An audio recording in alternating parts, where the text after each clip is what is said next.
Hi, it's Rose from Getting Grounded in the Garden. Did you know that other living things aside from us humans thrive on relationships? Yes, all living creatures have a basis for their foundation.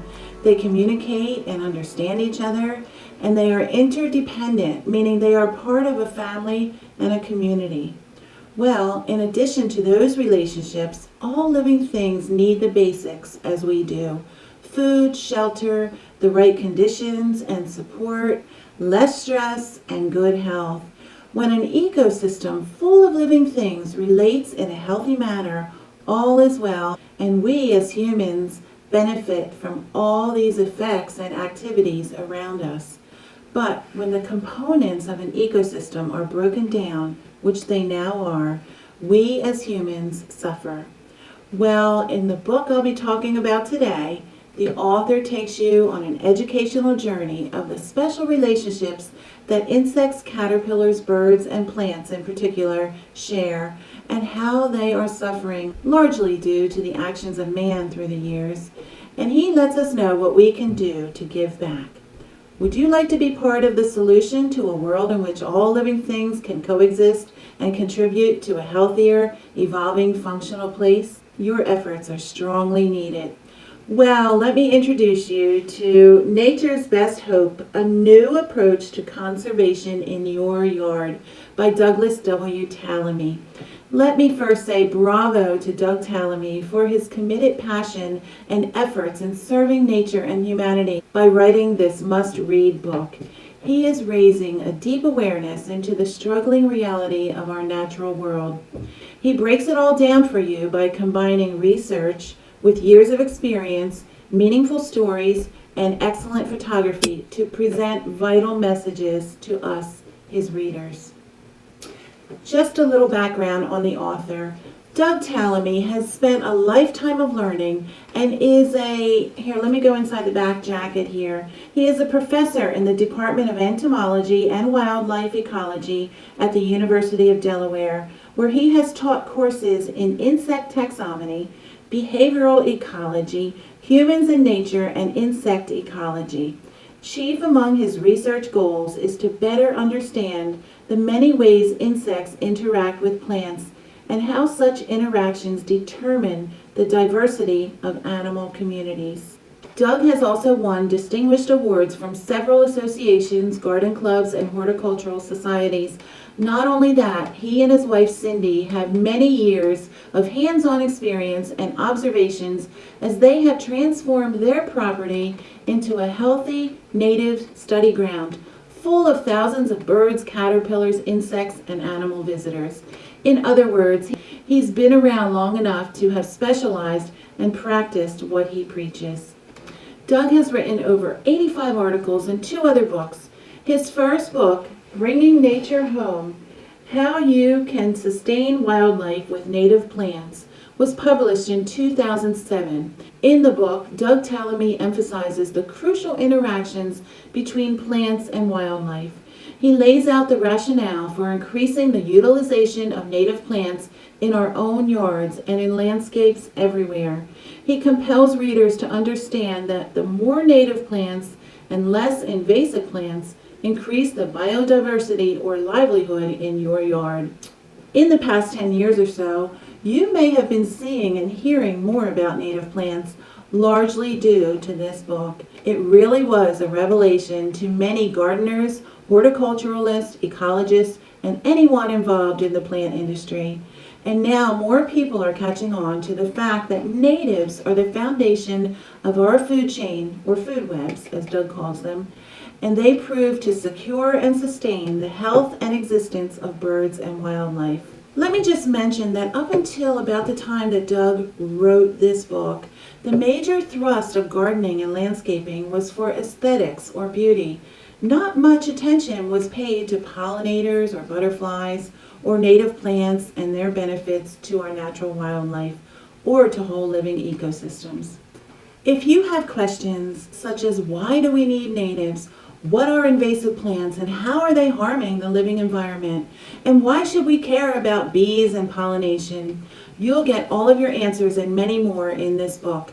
Doug even created extensive lists of native plants and host plants in the appendix in the back, where you can find the best plants for your regional match and for your planting conditions, whether they be sun, shade, moist, dry, rocky, etc. These lists take out the stress and confusion from shopping for native plants.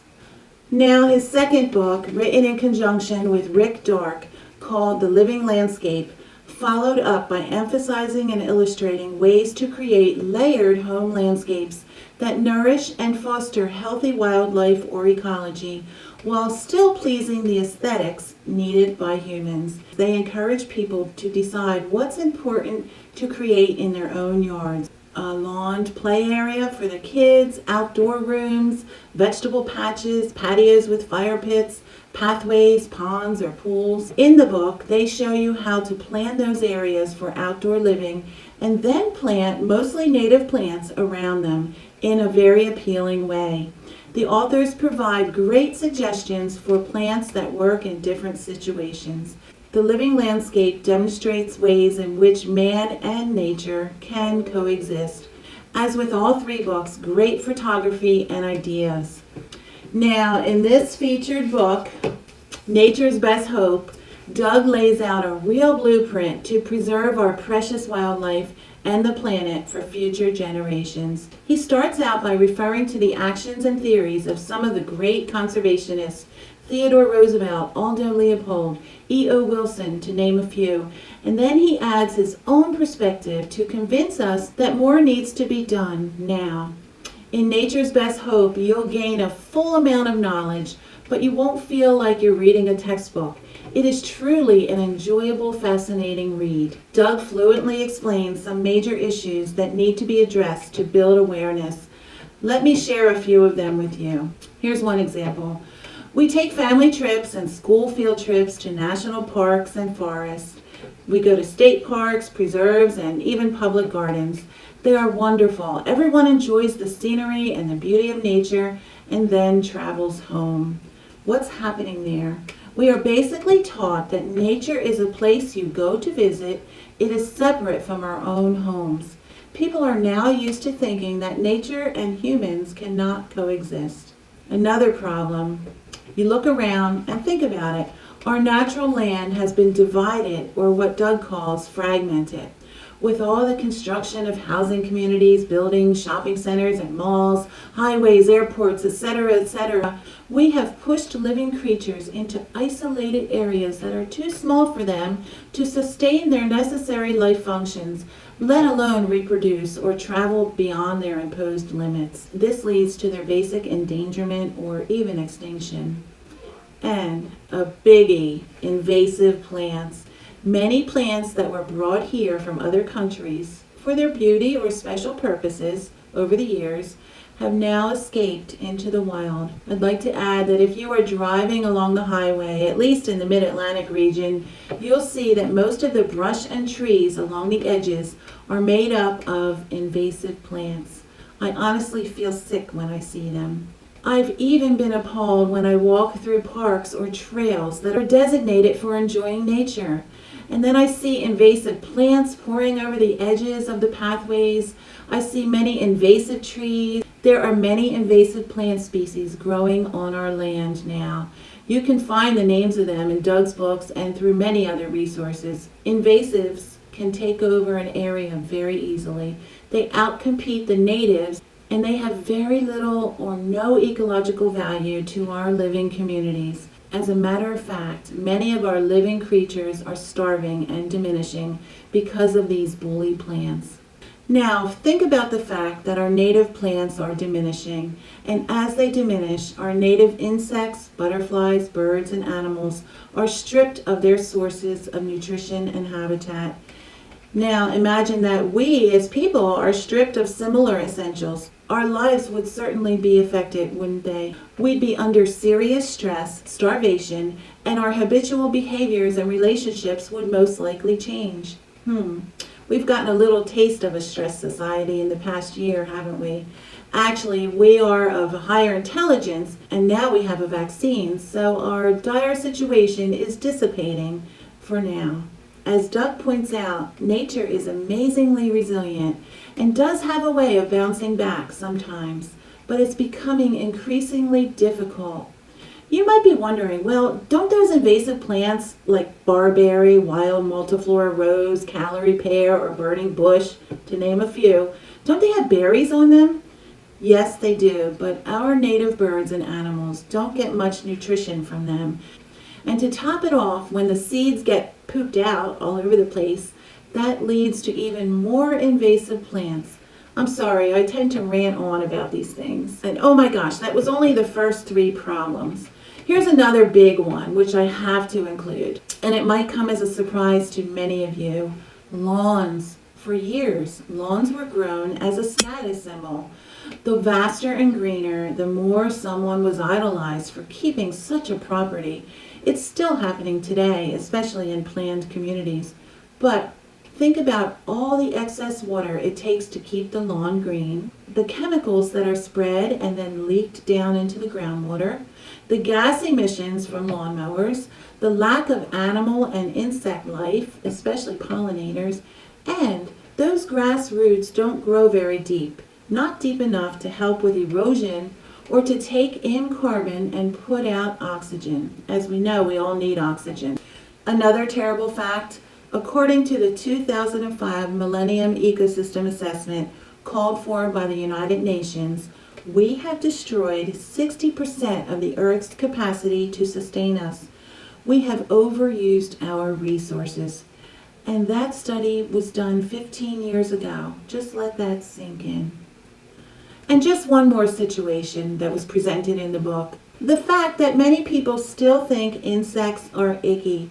Don't they know that Doug Tallamy refers to them as the little things that run the world? He shares his fascination and knowledge about insects with the readers in a relatable, informed way. I think you will all come out of this book respecting and appreciating insects, really, but not those nasty invasive stink bugs and those spotted lanternflies. Now that was just a few of the problems you'll learn about in the book. There is no way I can tell you all of the problems in this short review, and besides, Doug draws you in to explain things so much more effectively and comprehensively. Before moving on to the list of things that we can incorporate in our own yards, let me just tell you, the meat of this book is where Doug gets into the nitty-gritty behaviors, nuances, and life cycles of each creature. And these depictions bring you into a closer realm of understanding and compassion for all living things. And I believe these lessons will stay with you. I know since I read the book, I've been looking outside my windows very differently and making positive changes. So, once all of you read the book, who knows how many of you will become land and animal stewards. The more the better. We need you. And just imagine if we can get children to play outside again. You know, there is such a thing as nature deficit disorder. Look it up. Doug gets into fascinating detail about pollination, layers of planting, examples of his friends' gardens around the country and how they support the flora and fauna around them, urban and suburban planting, and surprising findings at the High Line in Manhattan, and so much more. I'm not showing you his amazing photos because I don't want to infringe, but honestly, he captures the visions and explains things that you and I might never have known or even considered. Okay, you might now be asking, how does all of this ecosystem, native plant, insect stuff really make a difference in my life? Trust me, you'll get your answers as you discover the details loaded in between these flaps. Now, as I mentioned, Doug Tallamy lets us know what each of us can do. I'll give you a short suggestion list, the first 2 being obvious based on the problems noted earlier. Number 1, reduce your lawn to half the size. Number 2, remove all invasive plants as soon as you can. And oh, by the way, Doug never suggests that you get rid of all your non-native plants. I don't know if people could ever totally do away with their blue or pink hydrangeas or their prized rose bushes or crepe myrtles or forsythias and such. Keep some of those if you'd like, but add more natives. Number 3, plant the trees that provide the most ecological value. Doug calls them keystone genera plants, the number 1 tree being the native oak, which provides and supports the most caterpillars, which are then used by birds as food. Doug describes the ideal situation of planting at least 1 native shrub and a large area of native ground cover plants under and around the tree. In this situation, the caterpillars that are not eaten by the birds will drop down into the protective ground cover when it's time to pupate, and when they emerge, they can continue their life cycles. The shrub provides food for the butterfly larva and also has great benefits for other wildlife around it. Number 4, stop using chemicals in your yard. Okay, that was only a list of 4. I could share a lot more with you, but you'll get tired of hearing me talk and you'll miss out on your own aha moments when reading the rationale behind the suggestions. I do want to assure you, though, that the actions Doug Tallamy suggests are really not that difficult. They are just different from what we've been doing for many years. Over time, we have shown that we as humans can adapt to necessary changes for the betterment of society. We've switched to unleaded gas, we've cut down on air and water pollution, we've discovered and now use alternative energy sources, and we've taken on recycling. And now we've even, for goodness sakes, taken on a pandemic. We can certainly navigate through the actions Doug Tallamy recommends in order to heal and restore our living wild habitat. One great way to get involved is to join Homegrown National Park. It's Doug Tallamy's Call to Action National Project. To demonstrate your commitment to change, you can go online to sign up, put yourself on the map, and get started with creating your own little national park on your own property, with the overall plan being that all of the little national parks around the country will be part of a connected national park system, providing a food web and diverse ecosystem to assist all the living creatures that so need our help. That's homegrownnationalpark.org. Now, in my opinion, Doug Tallamy is our country's leading conservationist/ecologist. He will surely be credited with a drastic movement in which everyone will be responsible for fixing or recovering our wildlife habitats and in turn our own healthy ecosystems. It might take a few years or more, but if you and I get the word out, the messages will live on and be carried out. You know, I would think that Doug Tallamy's knowledge of the insurmountable ecological issues could be daunting and overwhelming. But he doesn't come off that way. He keeps it positive and friendly to educate and nudge us in the right direction. His efforts seem tireless. He has traveled, giving many lectures through the years. Now, over this past year, he willingly interacts with conservationist societies and garden groups all over the country on online webinars, which you can find on YouTube. I have learned so much by attending and watching these sessions. And one is never enough, you'll see.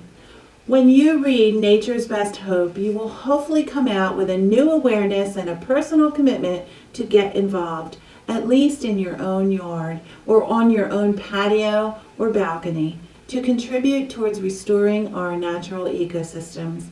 And if you would like to make more of a difference, you can always get involved with gardening groups, Audubon societies, or in local projects. You can even make donations to your local county extension or other reputable causes that need help. And if you can't do either of those things, you can at least spread the information by word of mouth or through social media or at your HOA or school meetings. Every little bit helps. And please keep in mind, nobody expects you to go out and get everything fixed within one season. For some of us, it will take 10 years or so to make a total transformation in our yards. But get started now, baby steps.